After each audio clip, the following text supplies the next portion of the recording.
Pengadilan Negeri Jakarta Selatan menggelar sidang perdana pra-peradilan ex-Menteri Perdagangan, Thomas Lembong atau Tom Lembong, Senin, tanggal 18 November tahun 2024. Dalam sidang perdana ini, kuasa hukum membacakan permohonannya kepada Majelis Hakim Tumpanuli Marbun. Di antaranya permohonan penetapan tersangka Thomas Lembong tidak sah. Menyatakan dan menetapkan bahwa penetapan tersangka yang diterbitkan oleh termohon terhadap pemohon berdasarkan surat penetapan tersangka Direktur Penyidikan Jaksa Agung Muda Tindak Pidana Khusus tidak sah dan tidak mengikat secara hukum, kata kuasa hukum Ari Yusuf Amir di persidangan, Senin, tanggal 18 November tahun 2024. Kuasa hukum juga meminta agar Kejagung menghentikan penyelidikan terhadap kliennya Thomas Lembong. Tak hanya itu, kuasa hukum juga meminta termohon Kejaksaan Agung membebaskan kliennya saat putusan diucapkan. Kemudian meminta juga rehabilitasi dan mengembalikan kedudukan hukum Thomas Lembong sesuai dengan harkat dan martabatnya.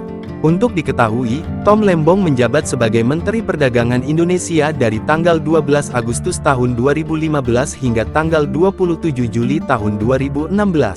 Ditetapkan sebagai salah satu tersangka impor gula oleh Kejagung. Selain itu, Kejagung juga sudah menetapkan ex-direktur PT Perusahaan Perdagangan Indonesia inisial CS dalam perkara yang diduga merugikan negara sebesar 400 miliar rupiah. Dijelaskan Abdul Qohar, Tom Lembong diduga memberikan izin kepada PT AP untuk mengimpor gula kristal mentah sebesar 105.000 ton pada 2015. Padahal, saat itu Indonesia sedang surplus gula sehingga tidak membutuhkan impor. Selain itu, Qohar menyatakan, impor gula yang dilakukan PT AP tidak melalui rapat koordinasi dengan instansi terkait serta tanpa adanya rekomendasi dari kementerian-kementerian guna mengetahui kebutuhan real. Tak hanya itu, perusahaan yang dapat mengimpor gula seharusnya hanya BUMN. Sementara itu, CS diduga mengizinkan 8 perusahaan swasta untuk mengimpor gula. PT PPI kemudian seolah membeli gula tersebut.